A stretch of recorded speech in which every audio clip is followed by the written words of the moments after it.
Hello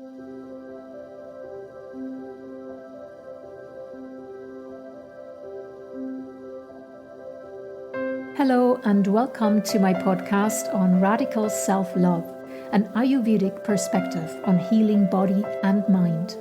My name is Sandra Hayes and I'm a Vedic practitioner, meaning I utilize Ayurveda, yoga and Vedic astrology as well as transformational creativity to help you become a conscious creator of your own life, health and well-being.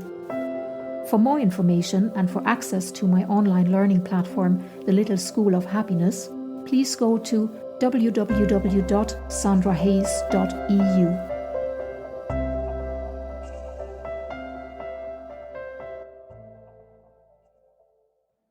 If the body is a self-healing organism, then why do we get sick at all? Okay, if you haven't listened to the previous episodes yet, then I recommend you go back and listen to at least episodes 2 to 4 so that you have a good background knowledge of the basic underlying principles of Ayurveda, which I explain there. And then you have a better understanding of what it is that I will tell you about today, because today I want to talk about why do we actually get sick at all? And of course, Ayurveda has some really, really interesting views on that too, from different perspectives. So let me explain to you. So first of all, there is what is called prajna parada, which means something like misuse of wisdom or crimes against wisdom. And wisdom, as we know, is in all of us. We have it deep inside. We have an intuitive knowledge of really pretty much everything.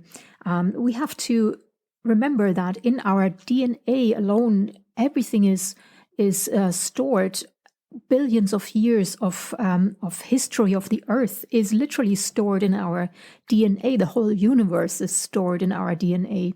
And our unconscious mind contains all the knowledge that we need, everything, all our memories, not only our memories of this life, but our ancestral memories that is stored in the DNA, memories of previous lives, of other life forms.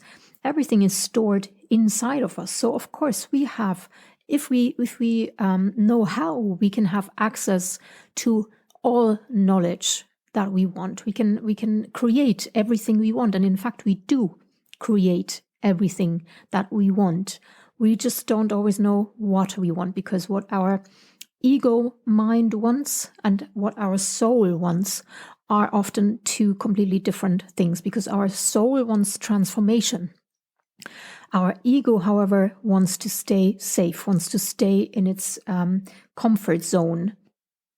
And the more samskaras, the more unresolved emotions, unresolved experiences, the more, karmic seeds we have in our unconscious mind that haven't ripened yet, the harder it is to distinguish between the two, or the stronger the ego mind gets in wanting us to stay in our comfort zone. And again, I talk about this a little bit more in the previous episodes. So do go back and listen to that if you're interested in that. But the fact is that, the reason why it is so hard to listen to our true wisdom inside is that our unconscious mind is usually so full of unprocessed experiences, undigested or suppressed emotions, and lots of unconscious conditionings that are simply really not doing us any favors, because, like I said, the soul wants transformation. The soul does not want to be stuck in one place, and yet the ego lets us stay stuck there because we have to resolve all of these unconscious conditionings.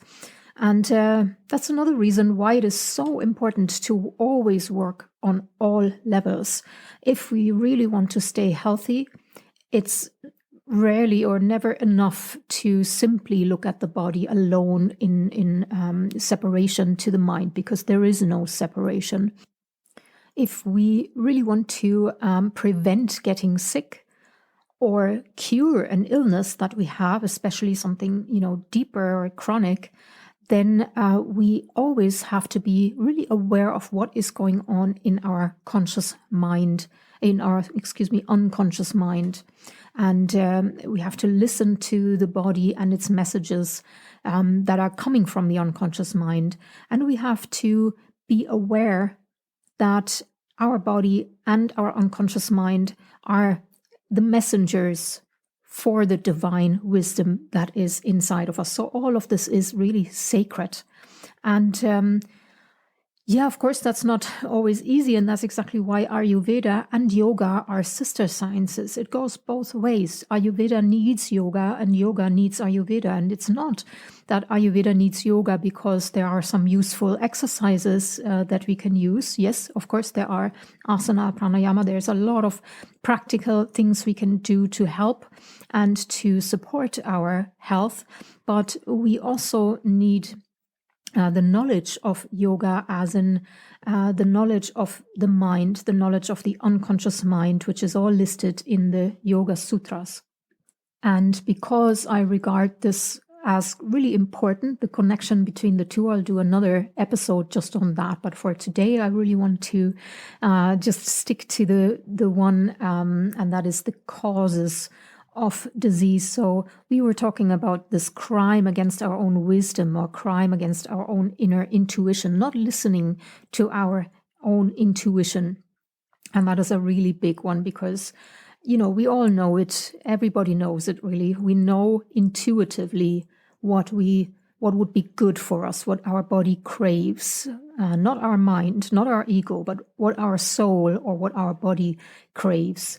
And yet we don't listen to it. And that is because we listen to the ego, because the ego is very strong. The ego gets stronger with the accumulation of unconscious conditionings and of unresolved experiences and unresolved emotions. And the more of them we have, the harder it will be to get out of our comfort zone and really, go on a journey of transformation like the soul wants us to. And if we don't listen, then the soul will send messages through the unconscious mind, through the body, and we will begin to develop symptoms. The second cause of disease is called asatmendriyartha samyoga, which is the misuse of our senses. So, of course, we take in information and nourishment through our five senses. We see through the eyes, we hear through the ears, we smell through the nose, we taste through the mouth, and we feel through the skin. And those are our gateways, to the outside world. We connect through our senses to the outside world. We understand the outside world through our senses. And everything that comes in through our senses has to be processed in the mind. And I've talked about this in a previous episode. Everything in life is digestion, everything, even on the subtle level. What comes in through our senses is the food for our mind, and our mind, our unconscious mind, processes it. And then the waste products, there are always waste products, and they have to be eliminated. And one important thing to understand about waste products, whether it is mental or physical, there is no such thing as, waste, really. Because if you look at nature, if you look at a tree, for example, in autumn, the tree will lose its leaf. That is the waste product of the tree, but it is nourishment for the soil, and it will feed the next generation of trees and plants. So it isn't just simply waste. Even the excrements of every animal feeds the soil, is fertilizer. Anyone who ever had a garden before knows the value of horse shit, really. And everybody who had a compost knows just how valuable waste is. And it is the same in the mind as well. The waste products of our mind, is what creates the world. It is, all the beautiful things that we create, the art, the music, not just in an artistic way as we understand art, but creation as a whole. everything that we have created, everything that we have built, the whole world that we have created around us, the houses we've built, the societies we've created, that is all our doing. That is the creation that we acted out.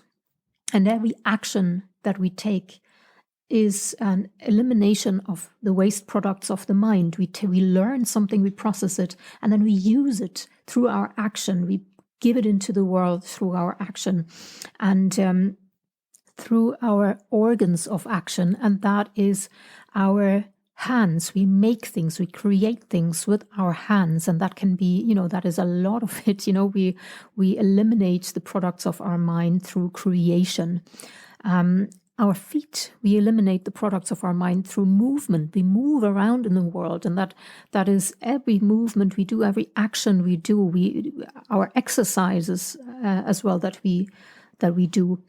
And also our organs of elimination, of course. We do eliminate, physical waste products as well. And our sexual organs it's an organ of elimination, because through our sexual organs, we eliminate our sexual fluids. And if we are, as women, we eliminate our menstrual fluid, our menstrual blood, and we eliminate the biggest creation of all. We eliminate the babies.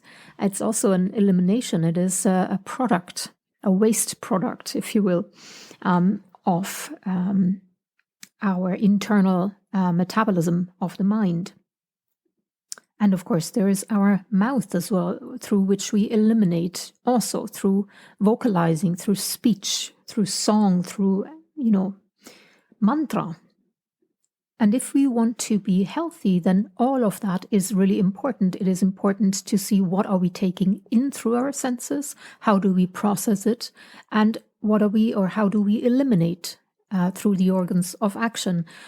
Because, if you look at just how much junk food we take in these days, not only in actual food, but, through the senses as well, how much do we watch TV, things that are not necessarily inspiring us, but any movies as a distraction, and how much do we listen to things that we don't really want to listen to, or that are not conducive to our health. And I've talked about this before. This is a little bit of a pet peeve of mine, is the amount of bad news we are showered with through the media.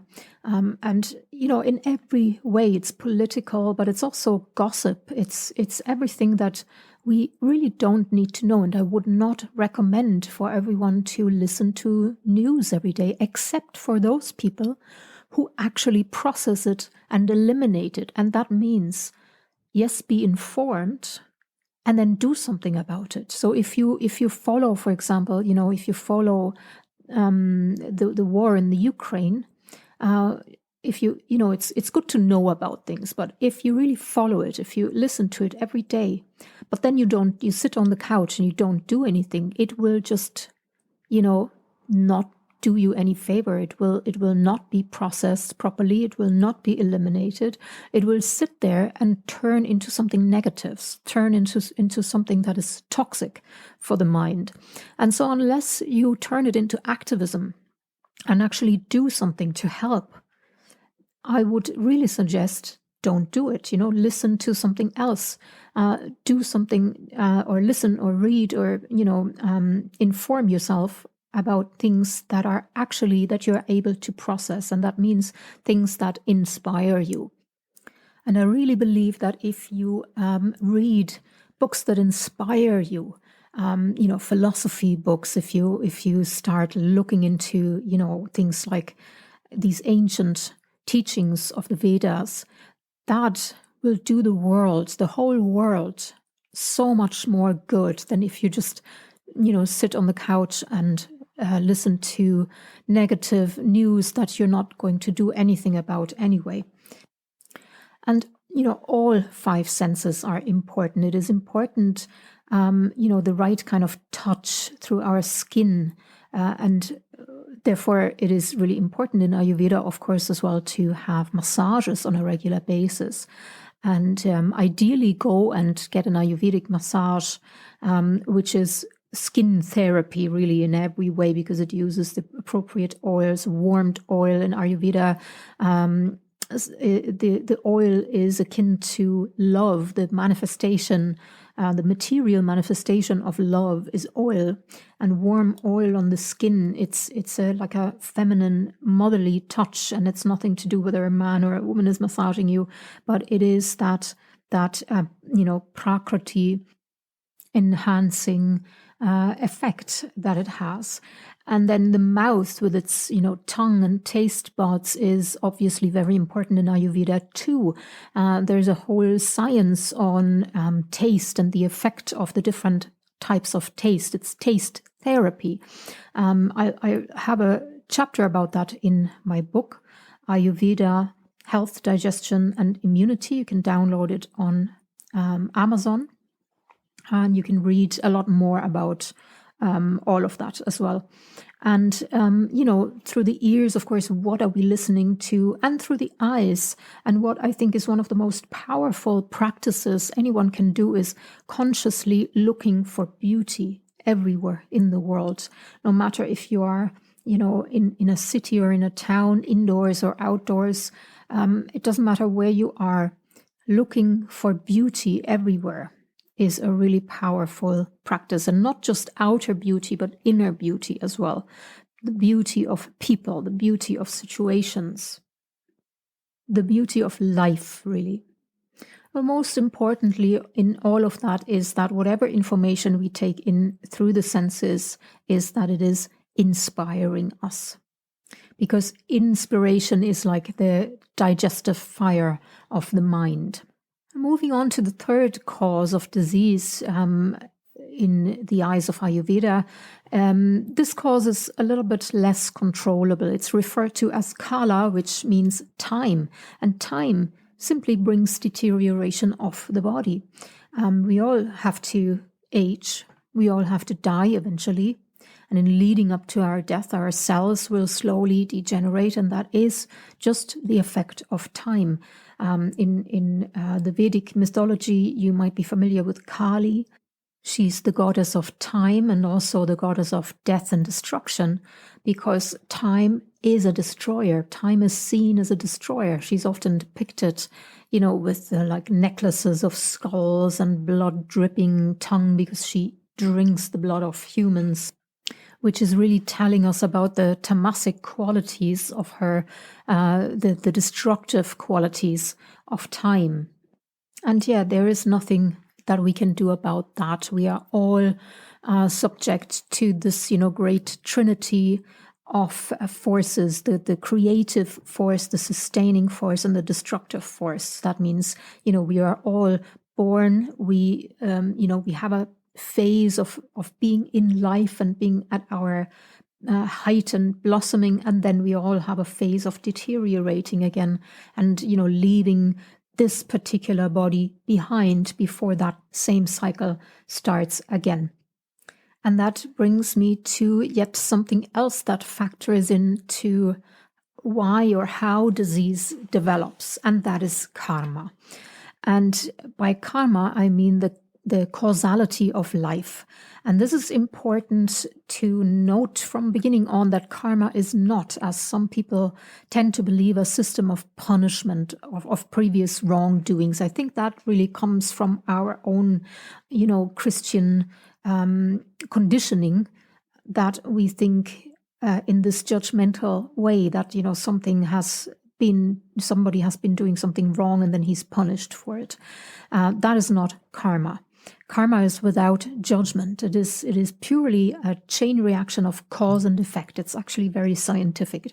Karma, the word, means action, and it refers to the action and also the cause and the result, because every action has a cause and a result.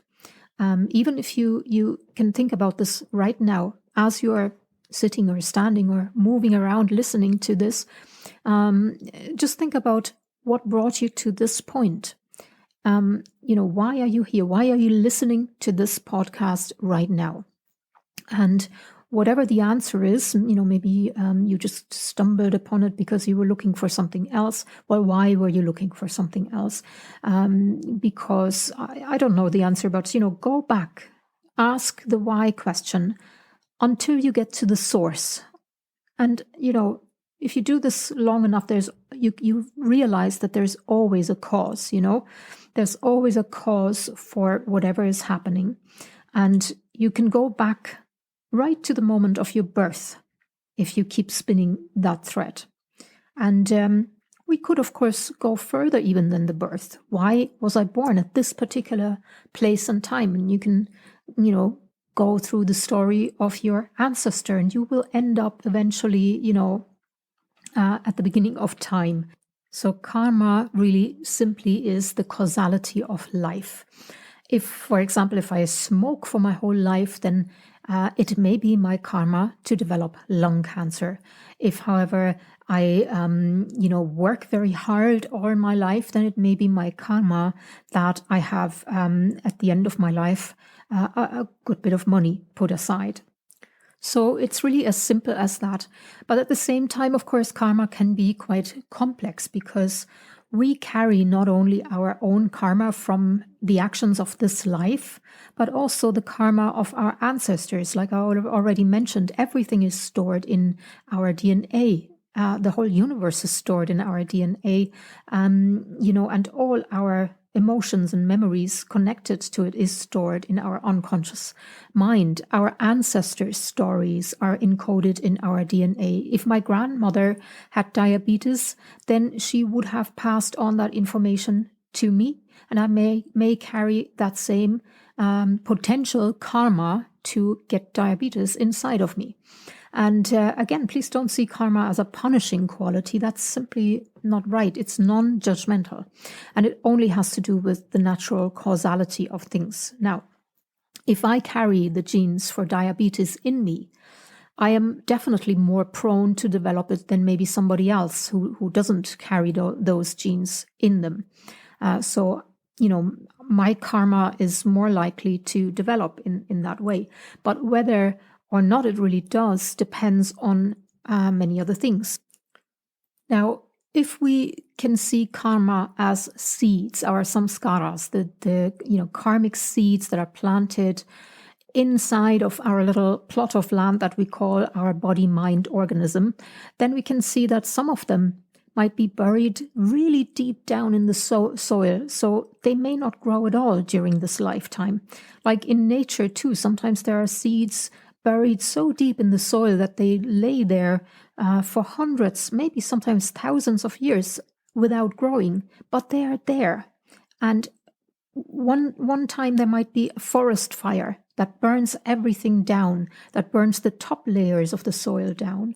And then is the time for those seeds to come to fruition. But until then, they will lay there, maybe forever, if no forest fire happens. And it's the same with our karma. But then again, there might be, many seeds together. There might be beautiful flowers and medicinal plants, and there might be poisonous weeds, and there might be plants that are very sensitive and they, need a lot of care to grow, and there be other plants that are really strong and invasive. And everyone has their own individual mix of these seeds in their own little garden of life. And then, whether those seeds or which kinds of seeds will grow depends, for one, on the environment, on the surroundings, on the climate, the weather. And we don't always have control over the weather. We just, sometimes there might be a drought, and sometimes there might be a lot of rain, and sometimes it might be, beautifully sunny and just right. And so we don't always have the control over that, wherever we are born into, whatever the environment is. But we do have control over how we care for those plants, how often we water them, what kind of fertilizers we give them, all of that we do have control over. So that means that, Yes, there is a lot that we can do to prevent certain bad karma from happening. Like in the example of diabetes, if I know that I have the genes for diabetes, then I can adjust my diet and lifestyle. And probably, if I really do stick to it, probably never develop it. However, if I'm unconscious about it, if I ignore that and I eat all the things that are, that are not great to eat for diabetes, then I will develop it, at least much more likely than in somebody else. Now, in Western medicine, it is said that we can avoid up to 80% of cancers and heart disease and diabetes too with our lifestyle and diet. And that means that the karmic seeds for 20% though are so ripe that they cannot really be avoided anymore. But the way I see it is 80% is a lot. We really can do a lot. And of course, we can avoid a lot more suffering if we live a conscious and healthy lifestyle. And we will have a lot more energy as well. We'll feel much, much happier in ourselves, 80% happier and healthier. So it's definitely worth it. But those 20%, those karmic seeds that have already begun to sprout and we can't control it anymore, they will appear in this lifetime. And so I go back to the duality of ego and soul, because when we do experience some type of bad karma in this lifetime, we suffer, yes, but it is the ego that suffers. The soul does not judge between good and bad. The soul may actually have wanted to have this experience. And I know for some people that sounds a little bit crazy now, and you might be thinking, how could I possibly want, this or that terrible experience that happened to me? But, I'm talking about on a spiritual level, on a level of the soul. And on the level of the soul, we have to imagine the soul goes through a journey of transformation. The soul is the hero of a story, this divine story, divine game of Leela. And as the hero of this story, the soul has to experience everything that is possible to experience. It's like if we read a book, if we read a story, if we are, reading, if you imagine reading a book where the protagonist only is having a lovely time, where the protagonist gets out of bed in the morning and it's a beautiful sunny day and he or she feels wonderful. And then, she meets up with the love of her life and they're having a romantic day and everything is great. And then, more and more good things happen and things are just, lovely. Would you finish that book even? No, it would be, you wouldn't like it. It would be boring. And the soul probably feels the same. It's not the purpose of the soul to just have a lovely time. It is the purpose of the soul to develop, to evolve, to go through transformation, to grow, to experience as much as possible. And, the suffering that we experience when we experience that really is relatable to the difference between what the ego wants and what the soul wants. Because if we could manage to transcend the ego and actually go with the soul, the suffering would be so much less. My yin yoga teacher, Josh Summers, he used to say something that I'll never forget, because he used to say, suffering equals pain times resistance. The more we resist, the more we suffer. And in fact, the ego can really only be transcended through surrender, through letting go. And again, this is where yoga comes in and meditation, where we practice that. We practice surrender. And it is important to practice it, because if you never practice surrender and then something terrible happens to us and we all of a sudden faced, with having to surrender to the soul, well, yeah, of course, this will be very, very difficult. But if we begin now to have a daily practice of surrender, then we can avoid a lot of suffering. But of course, we can only surrender if we first accept fully what is happening. So any situation has to first be completely accepted and welcomed before we can surrender it, or even before we can change anything about it. So now to recap quickly a little bit is the 3 causes of disease. The first one, prajnaparada, which means the crime against wisdom. So important here is to really stay in touch with our inner intuition and practice that as well. The second one is the misuse of our senses. And there it is important to be aware as well. What do we let in through our senses? What surroundings do we accept? What people do we surround ourselves with? You know, do we have an inspirational life? Do we read something inspirational or hear or look for beauty in the world? And the third cause is, time, and we can influence time only through consciousness. We can influence time by being conscious. We can influence our karma to some extent by being conscious, by absolute present moment awareness, and by practicing that.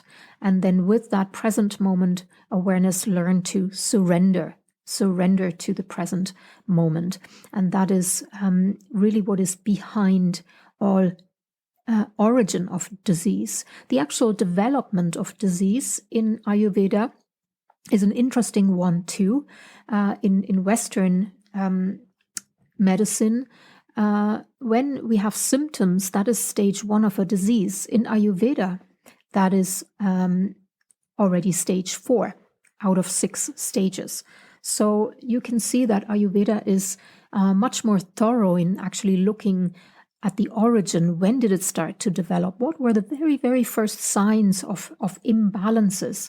And I will talk about that in more details in the next episode, so that you can maybe see if you can learn to read some of those signs a little earlier. In the meantime, if you are interested to dive in a little bit deeper and learn much more comprehensively about Ayurveda, or about yoga and the philosophy of yoga and building up a home practice, or about Vedic philosophy in general, all the Vedic philosophies, the embodiment of it, the practical application of it. If you wish to learn more about that, please go to my website, www.sandrahayes.eu. Go to the learning page. You'll find the links to the Little School of Happiness, where you will be able to sign up to the online courses. And you can also sign up to the full 1-year course, Dare to Shine, which includes access to all of the online courses, plus regular group sessions and 1 year of personal coaching sessions with me personally as well. So, and for all of those courses, if you message me through the website and, mention the code podcast, you will be able to avail of a discount for all of those courses. So please go to www.sandrahayes.eu and have a look at the courses. And if there's something that interests you, write me a message, and I would love to connect with you on a little bit of a deeper level. Until then, bye for now.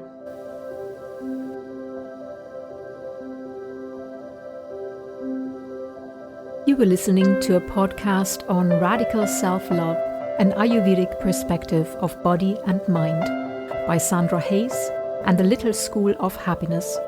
For more information and offers, go to www.sandrahayes.eu.